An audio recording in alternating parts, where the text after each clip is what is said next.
뭐 공부하기도 했는데 안 되더라고요. 그래서 뭐 지금은 Alberto, Fadli Alberto crossing saja ke tiang dua. Itu dia. Itu dia pemirsa. Baik sekali. Ada 3 pemain dan player pada penalti. Itu dia. Itu dia. Itu dia pemirsa. Nah ini nih. Begini komentar Park Hang-seo usai timnas Indonesia U17 tampil memukau di Piala Kemerdekaan 2025. Buat permintaan khusus begini ke PSSI soal Nova Arianto sampai bawa-bawa nama Shin Tae-yong. Wow, ini dia. Sedikit lagi lolos syarat FIFA untuk dinaturalisasi. 3 bintang Jepang ini bisa dilirik Erick Thohir untuk bela timnas Indonesia. Siapa saja mereka? Yuk simak ulasan terlengkapnya sebagai berikut. Tapi sebelum itu jangan lupa subscribe, agar kalian tidak ketinggalan informasi terbaru seputar timnas Indonesia setiap harinya.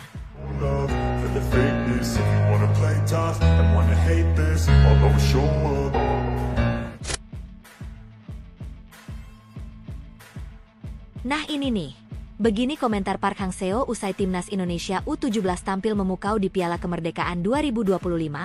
Buat permintaan khusus begini ke PSSI soal Nova Arianto sampai bawa-bawa nama Shin Tae-yong.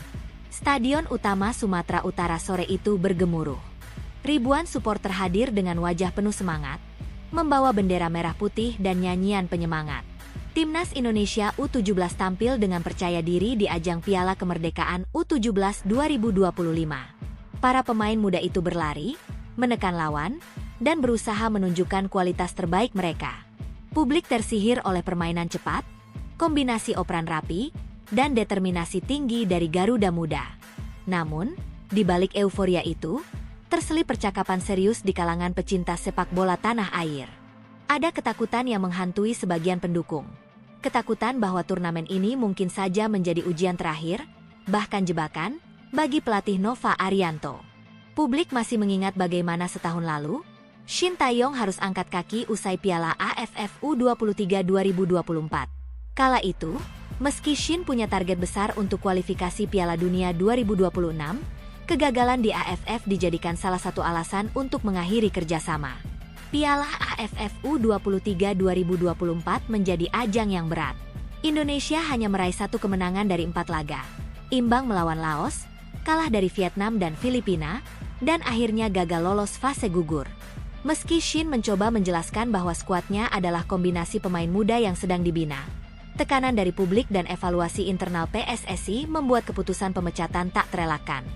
Bagi sebagian orang, hal ini adalah contoh bagaimana satu turnamen bisa menjadi batu sandungan besar, bahkan untuk pelatih dengan proyek jangka panjang. Karena itulah, ketika Piala Kemerdekaan U17 2025 digelar, sebagian orang langsung teringat akan kasus tersebut. Mereka khawatir Nova Arianto akan bernasib sama jika hasilnya tak sesuai harapan. Terlebih lagi, timnas U17 adalah tim yang baru dipersiapkan untuk tampil di Piala Dunia U17 Qatar 2025. Di tengah perbincangan ini, mantan pelatih Vietnam, Park Hang-seo, ikut angkat bicara. Park, yang dikenal memiliki pengalaman panjang membangun tim usia muda hingga senior, memberikan komentar yang tegas dan bernada peringatan kepada PSSI. Nova Arianto punya visi yang jelas. Dia melatih anak-anak ini bukan hanya untuk menang di satu turnamen, tetapi untuk menjadi pemain besar di masa depan. Jika Anda memecatnya hanya karena satu hasil yang mungkin tidak sesuai harapan, itu adalah langkah yang salah besar, ujar Park dalam wawancara dengan nada serius. Park kemudian mengisahkan pengalamannya sendiri saat melatih Vietnam U23. Saya juga pernah melalui turnamen kecil yang hasilnya tidak memuaskan. Saat itu, banyak orang di federasi dan publik yang ingin saya diganti. Tapi federasi bertahan. Mereka percaya pada proses. Dan hasilnya kami bisa ke final Piala Asia U23 dan juara AFF. Proses itu tidak instan. Indonesia harus belajar dari cerita ini, jelasnya. Tak berhenti di situ, Park memberi penekanan lebih keras soal filosofi pembinaan. Sepak bola muda itu seperti menanam pohon. Anda tidak bisa menuntut pohon itu berbuah lebat hanya dalam setahun. Kalau Anda cabut pohonnya karena belum berbuah, Anda akan kehilangan hasil yang seharusnya datang di masa depan. Nova sedang menanam pohon besar untuk Indonesia. Biarkan dia merawatnya, sirami, dan tunggu sampai waktunya panen. Tambahnya, sambil menyatakan rasa kagum pada potensi para pemain muda Garuda. Park juga menyinggung langsung kasus Shin Tae-yong. Saya tahu Shin. Dia pelatih yang punya rencana besar. Tapi dia dinilai dari satu turnamen, dan itu menurut saya tidak adil. Jika Nova mengalami hal yang sama, saya khawatir Indonesia akan kembali kehilangan momentum. Jangan ulangi kesalahan itu, ujarnya. Menurut Park, kunci dari pembinaan pemain muda bukan hanya soal hasil akhir di papan skor, melainkan perkembangan individu dan mental tim. Ia menyebut bahwa dalam pertandingan melawan Tajikistan di Piala Kemerdekaan, meskipun hasilnya imbang 2-2, ada banyak aspek positif yang terlihat. Lihat pressing mereka. Lihat bagaimana anak-anak ini transisi dari bertahan ke menyerang.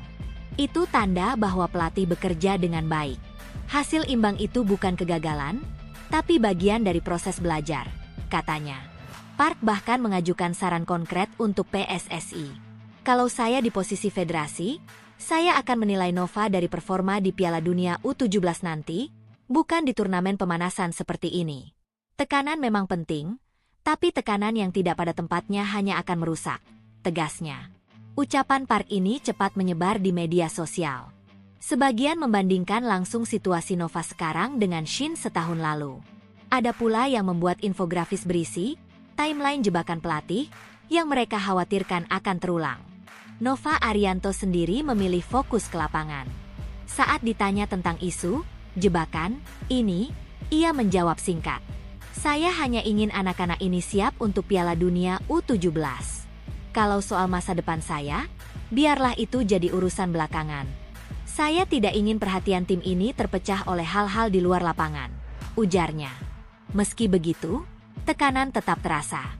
Setiap pertandingan Piala Kemerdekaan 2025 kini dipandang bukan hanya sebagai persiapan menuju Qatar, tapi juga sebagai pertaruhan masa depan sang pelatih. Para pemain tampaknya menyadari hal ini dan berjuang keras untuk membuktikan bahwa tim mereka layak mendapat dukungan penuh.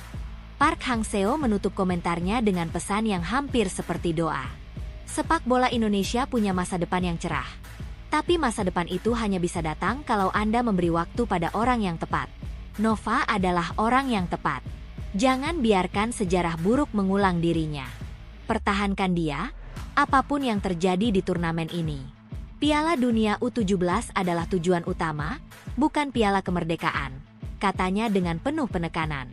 Pesan itu kini menjadi semacam semboyan di kalangan supporter. Di tribun, spanduk bertuliskan, "Trust the process, pertahankan Nova," mulai terlihat. Bagi mereka, Park tidak hanya memberikan komentar, tetapi juga memperingatkan Indonesia agar tidak tersandung oleh keputusan yang tergesa-gesa. Dan di setiap peluit awal pertandingan, di balik sorakan dan nyanyian, ada keyakinan yang semakin tumbuh. Bahwa perjuangan ini bukan hanya untuk gelar juara Piala Kemerdekaan, tapi juga untuk membuktikan bahwa pembinaan jangka panjang layak mendapat kesempatan untuk tumbuh hingga berbuah manis di masa depan. Pertanyaannya kini, setujukah kalian dengan pernyataan Park Hang-seo? Lalu, setujukah kalian jika Nova Arianto tidak dipecat terlepas bagaimanapun hasil timnas U17 di Piala Kemerdekaan U17 2025? Tulis pendapat kalian di kolom komentar, karena sejarah tidak hanya ditulis oleh mereka yang bermain di lapangan. Wow, ini dia. Sedikit lagi lolos syarat FIFA untuk dinaturalisasi, 3 bintang Jepang ini bisa dilirik Erick Thohir untuk bela timnas Indonesia. Siapa saja mereka? Selangkah lagi memenuhi syarat FIFA untuk dinaturalisasi, 3 pemain asal Jepang ini berpotensi menjadi buruan berikutnya bagi Ketua Umum PSSI, Erick Thohir, untuk memperkuat timnas Indonesia. Jika status mereka sebagai WNI kelak resmi disahkan, bukan mustahil ketiganya akan langsung menjadi bagian penting dari skuad Garuda. Nama-nama ini mulai mencuri perhatian bukan hanya karena konsistensi permainan mereka di Liga 1 Indonesia, tetapi juga karena status mereka yang semakin mendekati ambang batas aturan FIFA yang memungkinkan perpindahan kewarganegaraan demi membela negara baru di level internasional. Seperti diketahui, dalam beberapa tahun terakhir, langkah PSSI dalam mendatangkan pemain naturalisasi terbilang agresif. Tidak sedikit pemain keturunan yang memiliki darah Indonesia di Eropa kemudian diundang untuk memperkuat tim nasional. Mayoritas dari mereka memang memenuhi syarat FIFA, yakni memiliki garis keturunan langsung, sehingga proses administrasi berjalan relatif lebih singkat. Keberhasilan ini terlihat jelas dengan masuknya sederet nama besar seperti Jordi Amat, Sandy Walsh, Shane Patinama, hingga generasi terbaru yang baru saja menjalani debut, yakni Emil Audero, Dean James, Joey Plupesi, dan Ula Romeni. Keempatnya kini sudah menjadi bagian dari tulang punggung tim yang tengah bersaing di putaran ketiga kualifikasi Piala Dunia 2026.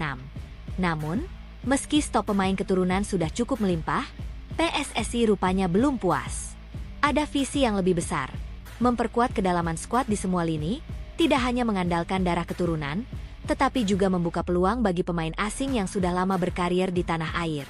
Disinilah aturan FIFA tentang naturalisasi lewat jalur residensi 5 tahun berperan. Berdasarkan ketentuan tersebut, pemain asing yang telah menetap dan bermain secara berkesinambungan selama 5 tahun penuh di kompetisi sebuah negara berhak mengajukan perpindahan kewarganegaraan untuk membela tim nasional negara tersebut. Jika melihat data dari Transfermarkt, ada 3 nama dari Jepang yang kini nyaris menyentuh batas waktu tersebut. Mereka bukanlah pemain sembarangan, melainkan sosok yang telah menunjukkan performa konsisten di klub masing-masing. Bahkan, beberapa di antaranya sudah menjadi ikon di timnya. Nama pertama yang layak disorot adalah Taisei Marukawa. Pemain berusia 28 tahun ini mulai berkarir di Liga Indonesia sejak musim 2021, dan sejak saat itu langsung mencatatkan jejak yang impresif. Marukawa bukan hanya dikenal karena kecepatannya di sisi sayap dan kemampuannya menusuk ke jantung pertahanan lawan, tetapi juga karena kreativitasnya dalam menciptakan peluang. Puncak prestasinya datang pada musim 2021-2022 ketika ia dinobatkan sebagai pemain terbaik Liga 1, sebuah pencapaian yang jarang diraih oleh pemain asing dalam waktu singkat. Jika terus bertahan, musim depan ia akan genap 5 tahun bermain di Indonesia, dan peluangnya memenuhi syarat naturalisasi akan terbuka lebar. Dengan usia yang berada di titik matang bagi seorang pesepak bola, Marukawa bisa menjadi tambahan daya dobrak yang sangat berharga bagi timnas Indonesia. Kemudian ada Kei Hirose, gelandang pekerja keras yang nyaris tak tergantikan di lini tengah Borneo FC. Pemain kelahiran Tokyo ini bergabung sejak musim 2021-2022, dan sejauh ini telah mengoleksi lebih dari 120 penampilan di semua kompetisi. Meski tidak dikenal sebagai pencetak gol ulung, Hirose memiliki peran vital dalam menjaga keseimbangan permainan. 2 gol dan 15 assist yang ia torehkan bukanlah statistik yang mencolok, tetapi kontribusinya dalam merebut bola, menutup ruang, dan mengatur tempo membuatnya menjadi jantung permainan tim. Dengan usia 29 tahun, Hirose berada di level kedewasaan yang ideal untuk tampil di laga-laga internasional yang penuh tekanan. Bayangkan jika ia berduet dengan Tom Haye di lini tengah timnas Indonesia. Kombinasi teknik, visi, dan etos kerja yang akan sulit ditembus oleh lawan. Nama terakhir adalah So Yamamoto, winger yang terkenal dengan kecepatan eksplosifnya di sisi lapangan. Pemain kelahiran Kasukabe ini memang baru memulai kiprahnya di Liga 1 pada musim 2022-2023, namun dampaknya langsung terasa. Dalam waktu kurang dari 3 musim, Yamamoto berhasil menorehkan 17 gol dan 19 assist dari 98 pertandingan, sebuah angka yang cukup impresif untuk seorang pemain sayap. Meski harus bertahan hingga 2027 untuk memenuhi syarat 5 tahun beruntun bermain di Indonesia, potensi Yamamoto untuk menjadi senjata mematikan timnas Indonesia di masa depan sangat terbuka. Kemampuannya dalam duel 1 lawan 1, umpan silang akurat, serta naluri mencetak gol dari sayap menjadikannya tipe pemain yang selalu dibutuhkan oleh tim manapun. Bagi PSSI, mengincar pemain-pemain seperti ini bukan hanya soal menambah kekuatan teknis, tetapi juga strategi jangka panjang. Kompetisi internasional seperti Piala Dunia atau Piala Asia menuntut kedalaman skuad yang merata, sehingga setiap posisi memiliki alternatif yang sepadan. Pemain yang sudah lama bermain di Indonesia biasanya juga lebih mudah beradaptasi dengan kultur, bahasa, dan pola permainan tim, sehingga proses integrasi mereka ke dalam timnas relatif lebih cepat. Ketiga nama ini memang belum tentu akan resmi dinaturalisasi, tetapi fakta bahwa mereka sudah berada di ambang memenuhi syarat FIFA menjadikan mereka sorotan. Publik sepak bola tanah air tentu akan mengikuti perkembangan karir mereka dengan penuh rasa penasaran, apalagi jika Erick Thohir memutuskan untuk mengambil langkah berani. Jika itu terjadi, timnas Indonesia berpotensi memiliki kekuatan baru yang tidak hanya berpengalaman di liga lokal, tetapi juga sudah terbukti mampu bersaing dengan pemain terbaik di Asia Tenggara. JIS bakal jadi venue pertandingan timnas Indonesia di FIFA Matchday menggantikan GBK? Begini kata Erick Thohir. Isu mengenai kemungkinan Jakarta International Stadium, JIS, menjadi venue pertandingan timnas Indonesia kembali mencuat, kali ini dengan konfirmasi langsung dari Ketua Umum PSSI, Erick Thohir. Wacana tersebut muncul setelah Erick Thohir melakukan pertemuan dengan Gubernur DKI Jakarta, Pramono Anung, di Balai Kota DKI Jakarta pada Kamis, 14 Agustus 2025, siang waktu Indonesia Barat. Pertemuan yang berlangsung tertutup tersebut ternyata membahas sejumlah agenda penting terkait pengembangan fasilitas olahraga di ibu kota, termasuk peluang JIS masuk dalam kalender pertandingan internasional yang dihelat PSSI. Seperti diketahui, JIS yang dibangun dengan konsep modern dan berstandar internasional saat ini menjadi markas utama Persija Jakarta di Super League musim 2025 hingga 2026. Stadion ini memiliki kapasitas puluhan ribu penonton dengan desain atap buka tutup dan fasilitas pendukung yang mumpuni. Namun, menariknya, meski sudah beroperasi beberapa tahun, JIS belum pernah menjadi venue pertandingan resmi timnas Indonesia, baik untuk tim senior maupun kelompok umur. Satu-satunya momen keterlibatan JIS dengan skuad Garuda hanyalah ketika lapangan latihannya digunakan oleh timnas Indonesia U17 dan timnas putri, Garuda Pertiwi, untuk sesi persiapan. Selama ini, Stadion Utama Gelora Bung Karno, SUGBK, masih menjadi rumah utama timnas Indonesia. Hampir semua laga kandang penting digelar di sana, termasuk pertandingan kualifikasi Piala Dunia, Piala Asia, dan laga-laga FIFA Matchday. Keunggulan GBK tentu tidak perlu diragukan lagi. Lokasi strategis, kapasitas besar, fasilitas memadai, serta statusnya sebagai ikon sepak bola nasional. Namun, PSSI tampaknya mulai mempertimbangkan opsi lain untuk mendistribusikan pertandingan ke stadion-stadion besar lainnya, dan JIS menjadi salah satu kandidat kuat. Menanggapi pertanyaan media mengenai peluang JIS digunakan sebagai venue timnas Indonesia, Erick Thohir memberikan jawaban yang cukup terbuka. Ia menegaskan bahwa saat ini PSSI tengah membangun fondasi timnas Indonesia di semua level dengan sangat serius. Tidak hanya di sektor putra, tetapi juga di sektor putri. Erick menyebutkan bahwa PSSI kini memiliki struktur tim nasional yang lebih rapi dan berjenjang, mulai dari U16, U20, U23, hingga senior, baik putra maupun putri. Kalau kita lihat PSSI sekarang benar-benar membangun timnas secara serius. Kita sudah berhasil membangun strata timnas putri. Sekarang ada yang U16, U20 dan bahkan senior, ujar Erick Thohir. Lalu di putranya pun ini tidak berhenti. U17 sekarang sedang uji coba. U23-nya nanti tanding lagi September. Belum seniornya. Tambahnya. Pernyataan ini mengisyaratkan bahwa PSSI tengah mempersiapkan kalender pada di semua kelompok umur, sehingga diperlukan lebih banyak stadion untuk menampung jadwal pertandingan yang semakin beragam. Lebih lanjut, Erick Thohir mengungkapkan bahwa salah satu fokusnya adalah memaksimalkan fasilitas sepak bola yang sudah tersedia di Jakarta. JIS, sebagai stadion terbesar kedua di ibu kota setelah GBK, tentu menjadi pilihan logis. Apalagi, pada Maret 2026 mendatang, timnas Indonesia akan kembali menjalani agenda FIFA Matchday. Meski belum disebutkan lawan yang akan dihadapi, Erick mengindikasikan bahwa JIS bisa saja menjadi tuan rumah salah satu laga tersebut. Artinya apa? Strata tim nasional ini memerlukan banyak fasilitas olahraga. Nah, itu yang saya juga sampaikan sebelumnya ke Pak Gubernur untuk kalender FIFA yang tahun depan bulan Maret. Jelas Erick Thohir. Menurutnya, pemanfaatan stadion milik pemerintah Provinsi DKI Jakarta seperti JIS akan memberikan dampak positif, tidak hanya bagi timnas Indonesia, tetapi juga bagi promosi olahraga di ibu kota. Meski begitu, Erick tidak serta-merta memutuskan bahwa JIS akan menjadi markas timnas Indonesia senior. Ia menegaskan bahwa opsi ini masih dalam tahap pertimbangan, termasuk kemungkinan JIS dipakai untuk pertandingan kelompok umur seperti U20 atau U17. Dan itu tidak mengganggu jadwal liga, karena kalau FIFA Matchday itu liga berhenti, ungkap Erick. Nah, ini yang kita bisa manfaatkan nanti.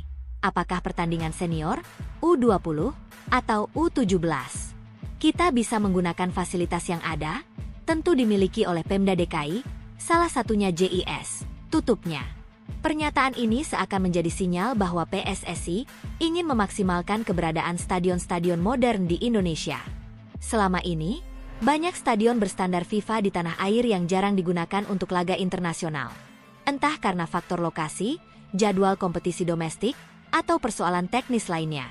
Dengan adanya rencana ini, publik sepak bola Indonesia kini mulai membayangkan bagaimana suasana laga timnas di JIS yang memiliki desain megah dan fasilitas modern tersebut. Bagi supporter, wacana ini tentu menimbulkan rasa penasaran. Seperti apa atmosfer JIS jika dipenuhi puluhan ribu pendukung Garuda yang bernyanyi dari tribun? Bagaimana pengalaman menonton di stadion yang memiliki akses transportasi publik dan fasilitas ramah penonton tersebut? Semua pertanyaan itu kini menunggu jawaban, yang mungkin akan terungkap jika Erick Thohir dan PSSI benar-benar merealisasikan rencana ini pada kalender FIFA Matchday mendatang.